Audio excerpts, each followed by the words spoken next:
हम जिद्दू कृष्णमूर्ति जी के जो विचार हैं एक्शन और आइडिया अर्थात कर्म और अवधारणा के ऊपर,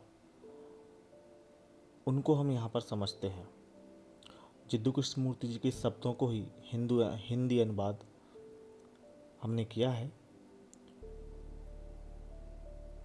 जिद्दू कृष्णमूर्ति जी कहते हैं, मैं कर्म के प्रश्न पर चर्चा करना चाहूँगा। शुरू में यह कुछ जटिल और दुष्कर लग सकता है, लेकिन मुझे उम्मीद है कि इस पर गहराई से विचार कर हम ठीक ठीक इसे देख सकेंगे, क्योंकि हमारा सारा अस्तित्व, हमारा सारा जीवन कर्म की ही प्रक्रिया है। हम में से ज़्यादातर व्यक्ति कर्मों की एक श्रृंखला के बीच जीते हैं और वे कर्म कहीं से भी आपस में जुड़े हुए या संबंधित नहीं लगते और इसलिए विघटन व कुंठा की ओर ले जाते हैं। यह एक ऐसा प्रश्न है जिसका हम में से प्रत्येक के साथ संबंध है, क्योंकि हम कर्म से ही जीवित रहते हैं और बिना कर्म के ना तो कोई जीवन है, ना कोई अनुभव और ना कोई चिंतन। विचार कर्म है और चेतना के किसी एक ही विशेष स्तर पर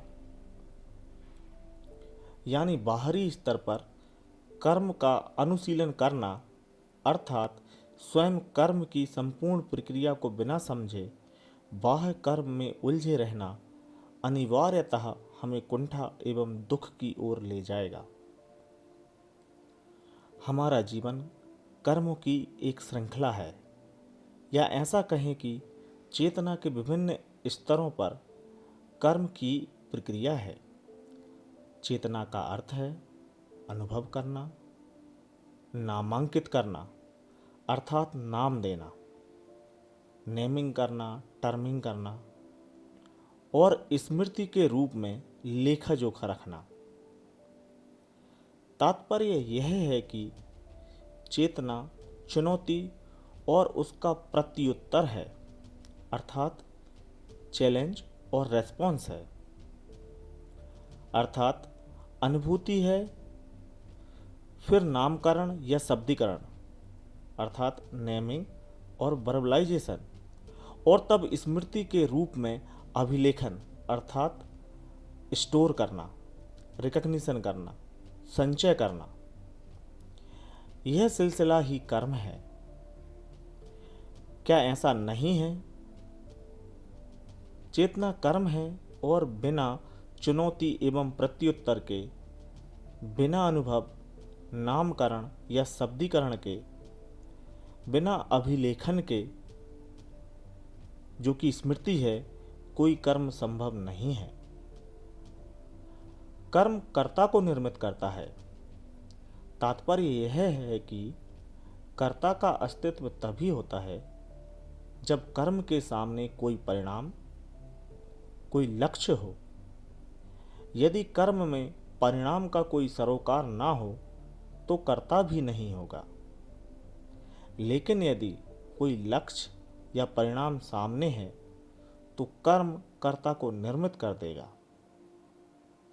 इस तरह कर्ता, कर्म और लक्ष्य या परिणाम एक ही प्रक्रिया है, जो तभी अस्तित्व में आती है जब कर्म का कोई दृष्टिगत लक्ष्य होता है।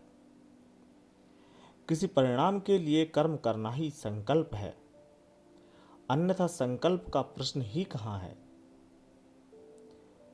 किसी लक्ष्य को पाने की इच्छा संकल्प है और यही करता है।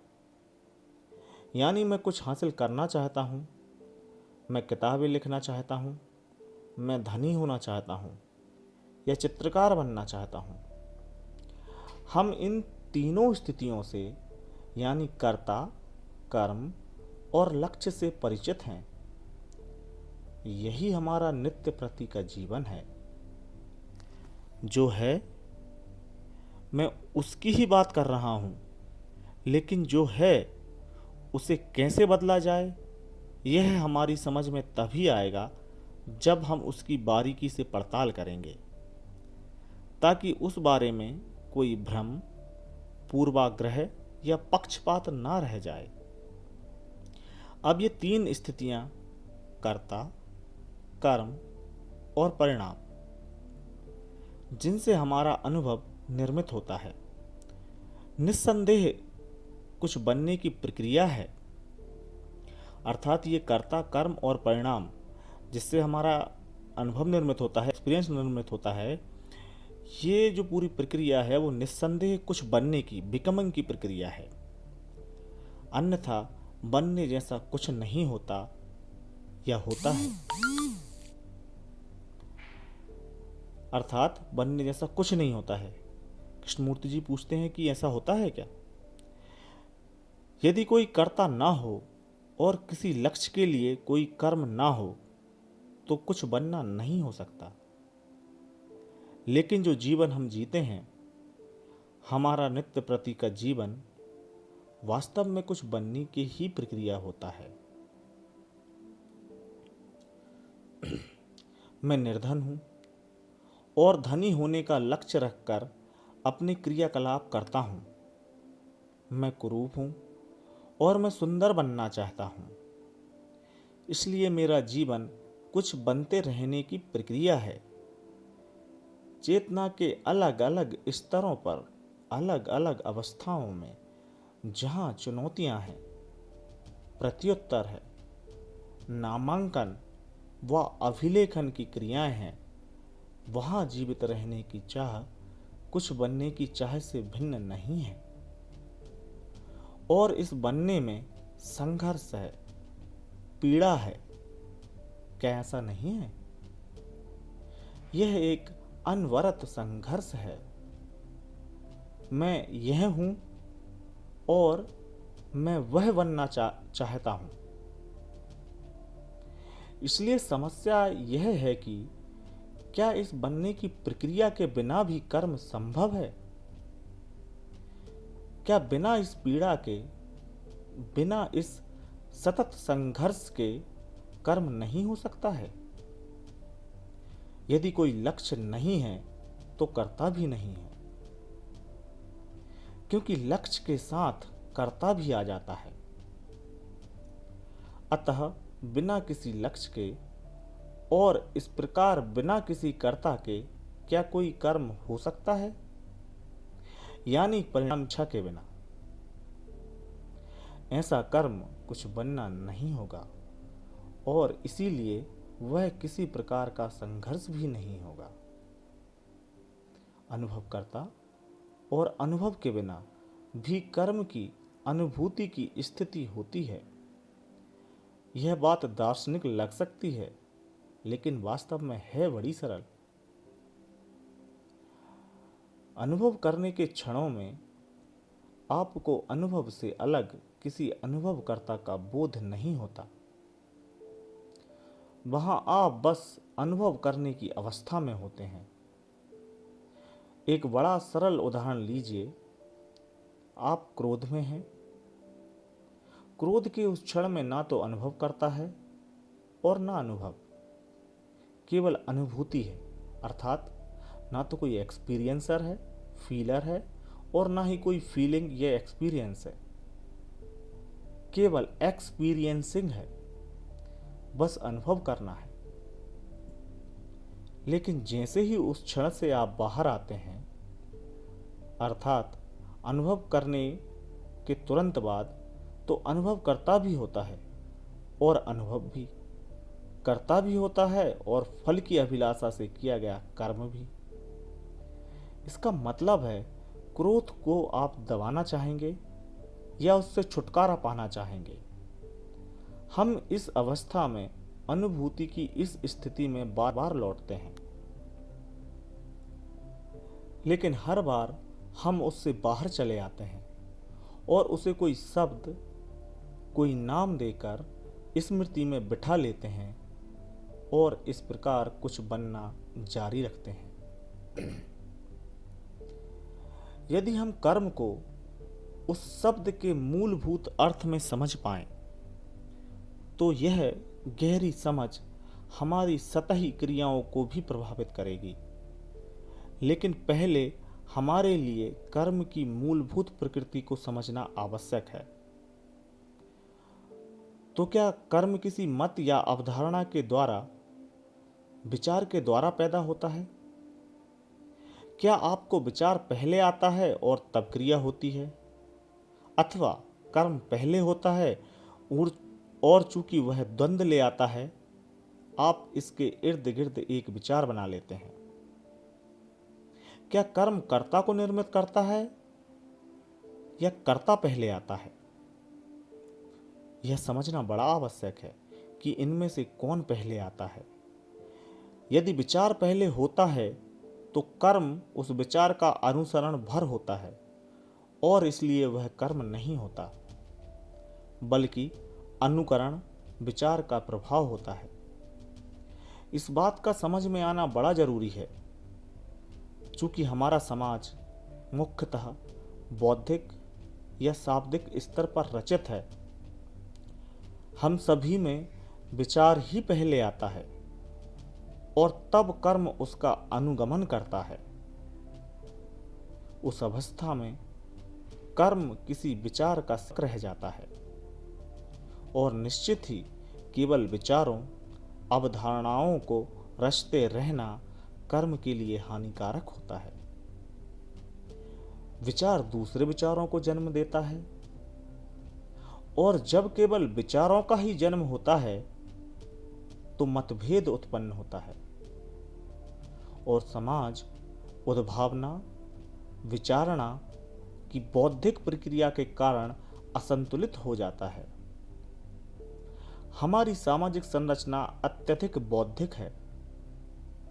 अपने अस्तित्व के बाकी सभी पक्षों की कीमत पर हम बुद्धि का संवर्धन करते हैं और इसलिए विचारों से हमारा दम घुट रहा है। क्या अवधारणाएं कभी कर्म को उत्पन्न कर सकती हैं, अथवा वे केवल विचार क्रिया को ही किसी सांचे में ढालती हैं और इस प्रकार हमारे कर्म को सीमित करती हैं? किसी अवधारणा के दबाव में किया गया कर्म मनुष्य को कभी भी मुक्त नहीं कर सकता। इस बात को समझना हमारे लिए असाधारण रूप से महत्वपूर्ण है। यदि विचार कर्म को स्वरूप प्रदान करता है तो कर्म कभी भी हमारे कष्टों का समाधान नहीं कर सकता, क्योंकि कर्म से पहले हमें यह समझना होगा कि विचार का जन्म कैसे होता है। विचार समाजवादियों के हों, पूंजीवादियों के हों, साम्यवादियों के हों अथवा विभिन्न धर्म संप्रदायों के, उद्भावना का, अवधारणाओं के निर्माण का अन्वेषण करना सर्वाधिक महत्वपूर्ण है। विशेष रूप से ऐसे समय में जब हमारा समाज एक कगार पर खड़ा है, एक और संकट को, एक और विनाश को निमंत्रण देता हुआ। जो कोई भी हमारी अनगिनत समस्याओं के मानवीय समाधान की खोज के लिए वास्तव में गंभीर है, उसे विचार करने की इस समूची प्रक्रिया को सबसे पहले समझना होगा। अवधारणा से हमारा क्या तात्पर्य है? कोई अवधारणा अस्तित्व में कैसे आती है और क्या अवधारणा और कर्म को एक साथ लाया जा सकता है? मान लीजिए मेरे पास एक अवधारणा, एक विचार है और मैं कार्यान्वित करना चाहता हूँ। मैं उस विचार को कार्यान्वित करने की पद्धति खोजता हूँ। कैसे इस विचार को साकार किया जाए, इसके लिए हम उधेड़बुन और बहसबाजी करने में समय व ऊर्जा की बर्बादी करते रहते हैं। इस प्रकार वास्तव में यह जानना बड़ा महत्वपूर्ण है कि धारणाएं कैसे जन्म लेती हैं। इनकी वास्तविकता को जान लेने के बाद हम कर्म के प्रश्न पर चर्चा कर सकते हैं। धारणाओं पर चर्चा किए बिना बस यह जान लेना कि कर्म कैसे किया जाए कोई मायने नहीं रखता है। अब प्रश्न यह उठता है कि आप में धारणा कैसे जन्म लेती है। कोई भी सामान्य धारणा, यह आवश्यक नहीं कि वह दार्शनिक, धार्मिक या आर्थिक ही हो। यह विचार की ही प्रक्रिया नहीं है तो और क्या है। धारणा विचार प्रक्रिया का परिणाम है। बिना विचार प्रक्रिया के धारणा हो ही नहीं सकती। इसलिए मुझे इस विचार प्रक्रिया को ही समझना होगा और तभी मैं उसके परिणाम अर्थात धारणा को समझ सकता हूँ। विचार से हमारा तात्पर्य क्या है? आप कब विचार करते हैं? निस्संदेह विचार एक प्रतिक्रिया का परिणाम है। वह प्रतिक्रिया चाहे स्नायुवायिक हो या मनोवैज्ञानिक, अर्थात चाहे वो नर्वस सिस्टम से हो या साइकोलॉजिकल। वह या तो इंद्रियों द्वारा किसी विषय के प्रति की गई त्वरित अनुक्रिया है या वह मनोवैज्ञानिक है, अर्थात हमारी संचित स्मृति की प्रतिक्रिया है। किसी विषय के प्रति स्नायुओं की अनुक्रिया त्वरित होती है और इसके अतिरिक्त मनोवैज्ञानिक अनुक्रिया होती है जो संचित स्मृति का परिणाम है। उसके पीछे किसी जाति, समूह, गुरु, परिवार, परंपरा आदि का प्रभाव होता है। इसी सब को आप विचार कहते हैं। अतः विचार क्या स्मृति का ही प्रत्युत्तर नहीं है?